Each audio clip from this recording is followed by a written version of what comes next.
Hello,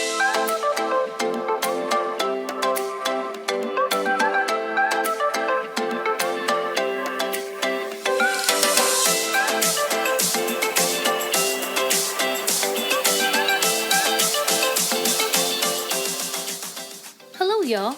Welcome to Benevolence, where kindness matters and all are welcome to the table. I'm your host, Essie Diaz. If this is your first time tuning in, welcome.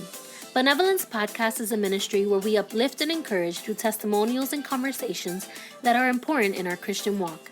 I pray that as you tune in every week, you are blessed, empowered, and encouraged to be the best version of yourself. You are tuning into episode 5, Grateful. On this episode of Benevolence, and also in light of Thanksgiving week, I will be sharing my heart on being grateful in times of uncertainty and when things don't go your way. 2020 has definitely been a year to remember, maybe even to forget.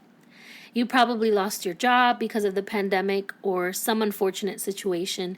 Maybe someone you love is in ill health, either due to COVID or another illness or disease. Maybe your relationship with your significant other, parent, sibling, or friend took an unexpected turn this year, and now you don't talk. You're probably in a situation that you never thought you would be in, or you're not at the point in your life where you thought you would be. So today I felt it would be appropriate to share my thoughts on how to be grateful when things aren't going your way. In my life, there have been moments in which I have been ungrateful, and it's not that I lost my job or that I didn't get my way in a certain situation. By the grace of God, He has provided and protected us from unexpected negative situations and harm. But one thing that I do struggle with, and it's always one particular thorn on my side that can quickly take me from 100 to 0 in seconds, is social media comparison. We are constantly surrounded by social media and constant reminders of what others are doing and what others have. So, unfortunately, that has led me to moments of ungratefulness. We focus on these highlight moments of people's lives and begin to think that what they post is what their overall life is like.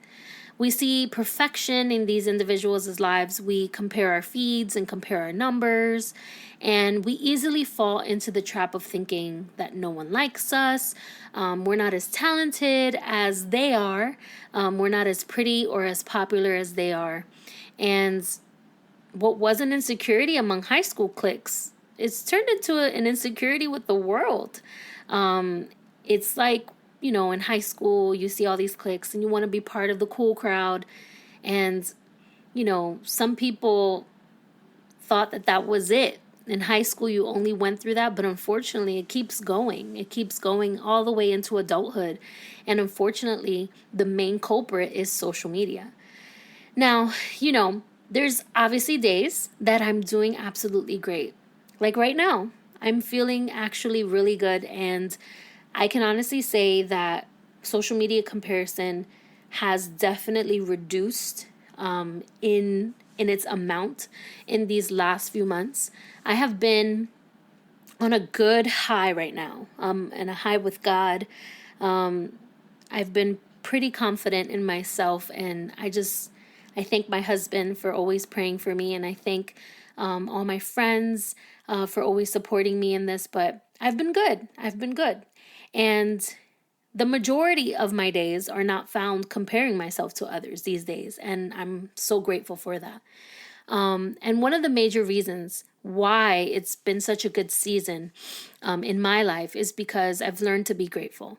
I truly have. I'll be honest to say, like 2 years ago when I started Benevolence, if you were to talk to me 2 years ago, 2.5 years ago, it was a wreck. I was a wreck, and I would constantly compare myself to so many things and so many people that I know, people that I don't know. And it really, really threw me off. But lately, and I think it started with the quarantine. So although COVID kind of ruined our year, being in quarantine and being at home, being with my family definitely pushed me to be more grateful. So I stopped constantly looking at what others had and what I don't. because it will definitely bring me down a downward spiral of ungratefulness and bitterness. So that's pretty much what I've been going through. And that's pretty much a struggle, a major struggle that I've had in the past. And maybe social media comparison is not one of your major struggles. Maybe something happened this year that really threw you off. Maybe you stopped going to school for whatever reason and everyone around you is moving forward with their careers. Maybe you don't work in the best place. There are so many countless reasons why one would be ungrateful. And it's also very easy to fall into the trap of ungratefulness when certain things don't happen. So like you didn't get the job that you wanted, if you're younger or, you could be old too, an older young adult, your crush doesn't look your way or friend zones you. The college of your choice placed you on a waiting list or college didn't accept you. The list goes on and on. So I'm going to share 3 major things that worked for me in being grateful, and especially in this season of gratefulness and being grateful. One of the very first things that helped me stay grateful in tough times is surrendering. The dictionary definition of surrender is an act of ceasing resistance and submitting to authority. Surrendering your situation, your hardships, your plans, your dreams, your goals to God, and ending all resistance to gain control over your life is one important step in being grateful. We all want control. I certainly do. I want to be the driver of this car of life and this journey of life. We all want to achieve our goals and plans, but there are moments in life where things just don't go our way. And when that happens, we need to surrender it to God right away before we fall into bitterness. Proverbs 19:21 says, "Many are the plans in a person's heart, but it is the Lord's purpose that prevails." Having plans and goals in life is not a bad thing, but not surrendering them to God will bring you to areas of ungratefulness and frustration in your life. So surrender your dreams, surrender your life, surrender your plans, surrender your children, your spouse, your parents, your siblings to God, your career. Let Him take the driver's seat of your life, and you will definitely feel grateful that you did. The second thing that works for me in being grateful in times of uncertainty is to count your blessings. Back when I was struggling with social media comparison, I would get so bitter that I would forget to look at the blessings around me. My beautiful home, my wonderful, amazing, and supporting husband, my beautiful daughter, my career, and my job that I truly enjoy, my health, my family's health and protection, my wonderful friends, and of course, Benevolence Podcast. I had so much all around me that I allowed my struggles, my comparisons, my insecurities, and my frustrations to blind me from the blessings that God had given me. It was like a slap in the face when I realized that I was being selfish and envious. I had to repent and thank God for everything that He had provided for me. It's an honor to be a wife, a mother, a daughter, a friend, a servant, a podcaster, and I took all of these things for granted.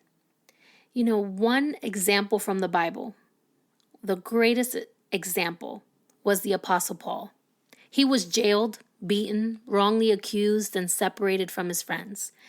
He was in a terrible situation, but instead of complaining, he had a heart of gratitude and thanksgiving. While imprisoned, he wrote, "Sing and make music in your heart to the Lord, always giving thanks to God, the Father, for everything, in the name of our Lord Jesus Christ." And that's found in Ephesians 5:19 and 20. Paul is the perfect example of being grateful, especially in times of adversity. So look around you. What has God blessed you with? What has God brought you out of so far? Put it down on paper as a reminder, even if it's a daily reminder. If you have breath in your lungs, that is a blessing. If you and your family have health, that is a blessing. If you have a job, even if it's not the best job and you work crazy hours, that is a blessing. If you have a roof over your head and food in your kitchen, that is a blessing. Be grateful for what you have now, and God will see your heart and continue to bless you. And number 3, focus on the bigger picture and have faith. Many times in our lives, we forget that every single season is a puzzle piece and that every step we take leads us to the next puzzle piece of life. When we are in moments of disarray in our lives, we need to understand that there is a bigger picture that only God can see. We worry, we get bitter, we fear, and we try to take control of what we can't. And we are blinded by those insecurities, and we begin to be ungrateful and dissatisfied. We must remember that God sees the bigger picture. He knows what comes next, and if we allow Him, He will help us get through our season, and He will put everything into place. So focus on what you can do. You can change your perspective, you can change your attitude, you can change your mindset, you can be grateful and hopeful for the future. Don't worry about your life and what's to come. Our steps are ordered by God, and He will set everything into place. As believers, we need to have faith in God, trust in His perfect plan, and in His perfect timing. So in this season of Thanksgiving, what are you grateful for? Be grateful for life, health, salvation, grace, mercy, forgiveness, family, friends, shelter, and so much more. If God has provided for you up until now, be grateful. The late evangelist Billy Graham once stated, "Nothing turns us into bitter, selfish, dissatisfied people more quickly than an ungrateful heart. And nothing will do more to restore contentment and the joy of our salvation than a true spirit of thankfulness." So, once again, how do we stay grateful in seasons of uncertainty? Surrender. Surrender your worries, your cares, your plans, your goals, your fears. Surrender it all to God. Number 2, count your blessings. Don't look at social media. Don't look at what other people are doing. Stay in your lane and look around you. What are the things that God has given you now? What are the things that God has taken you out of? Count your blessings. And number 3, focus on the bigger picture. Because right now we don't see it. But in the future, we will look back and we will understand why we went through these things. So focus on the bigger picture. Put your trust in God because He's the one that sees it all. Let's try to focus and be grateful in this time of Thanksgiving. No one said it'll be easy, but it is possible. With God, we have the strength and the determination to be grateful in troubled times.